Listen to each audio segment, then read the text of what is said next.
Hey guys, Coach Alana here. Welcome to week three of the Shine Group, final week. I hope you guys have been getting some good tips and moving your businesses forward. I wanted to talk to you guys today about managing versus leading by example. So what I mean by that is what tends to happen for a lot of people is when they hit diamond, they tend to stop growing their business and go into management mode because you've got this team of people under you and they think that, okay, now I have to manage all these people and I have to lead all these people and I have to do everything for all these people, whatever it may be, and they stop thinking about their own team. Hey, Kristen. And the problem with that is obviously then you stop growing as a coach and you stop moving your business forward. And what can also happen is if your coaches see that happening in you, then what's most likely going to happen is they will then do that themselves. Maybe it's when they get to diamond, maybe it's at some point later down the road, maybe it's before they get to diamond, they're going to go into that management mode because that's the example that you've set for them. So what you want to be doing is finding a balance, obviously, between managing your team and still leading by example, still growing your own team. So I'm going to give you guys some tips on how to do that, and hopefully it'll be helpful. So I wanted to start by talking about, leading by example. What exactly does that mean? And as I said, that's growing your team. That's continuing to work your business, even though you have this team of people underneath you that you're helping out and managing. Not managing, you're leading them. Not the word I want to use. Anyway, so leading by example, what does that mean? That means continuing to grow your team. That means continuing to bring on new coaches into your team even after you've hit diamond, right? For most of us, the goal isn't just diamond. We want to, go to 1-star, 2-star, etc. So you should obviously be continuing to bring new people onto your team. Again, recruiting, showing that you have a growing team is the example that you want to set for your coaches because they want to be growing their teams as well. The other thing is, of course, hitting Success Club every month. You want your coaches to be hitting Success Club, so you should be doing it yourself. That one's pretty self-explanatory. And then, of course, the vital behaviors. Again, you are leading by example here. You need to show your team what you're doing. It doesn't have to be every single day, telling them what you're doing, but pop into your team page. Hopefully you have one, or check in with your coaches and say, oh, I talked to this many people today. I invited this many people. How many did you guys invite, or something? Just always be, connecting with your team, showing them that you're showing up in your business every day so that they will be showing up in their business every day. All right, so that's leading by example. Managing and leading this team of people kind of comes into a different way. Again, it's finding that balance. So I want to talk to you guys a little bit about a system that I use, and I got it from doing this diamond training, and it's a whiteboard system. And I don't have it on me. I'm sorry. I have a fussy baby this afternoon who only wants to sit in his little chair and have me rock him with my foot. So I can't get up at the moment. So I'm sorry I can't show you guys what my whiteboard looks like, but it's just a small one. It's I don't have a real big one.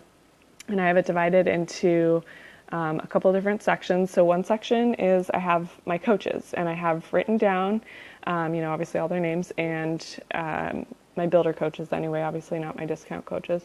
And then I have their rank advancement goals, so when they want to hit emerald, when they want to hit diamond, etc.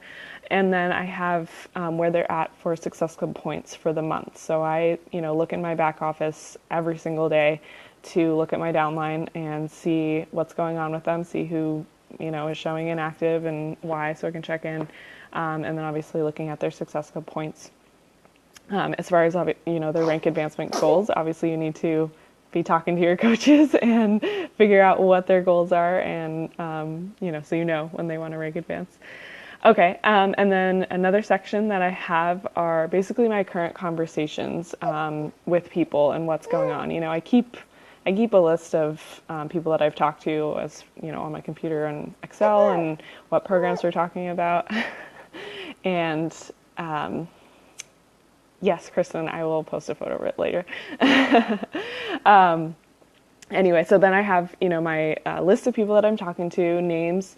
I write down where we're talking, usually Facebook or Instagram or email, or maybe we're texting, wherever that may be, and then what we're talking about, and whether that's coaching or a fitness program, what that's going to be. And then I also write down a date of when I'm going to be following up with them.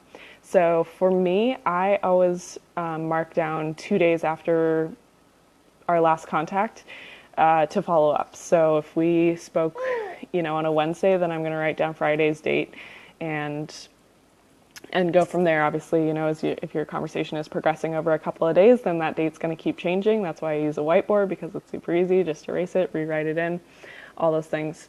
So I would shoot for always having at least 10 conversations going with different people at different times about whatever it may be.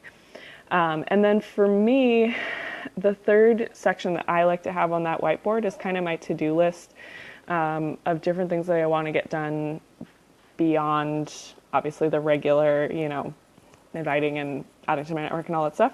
If I need to set up a new challenge group event invite on Facebook, then I write that on there. Or if I need to, send out new coach emails to a certain coach, I'll do it on, write that on there and all that kind of stuff. So I like to keep track of that stuff there, just because it's something, that I have by my computer when I'm working, and I can see it and know what's going on.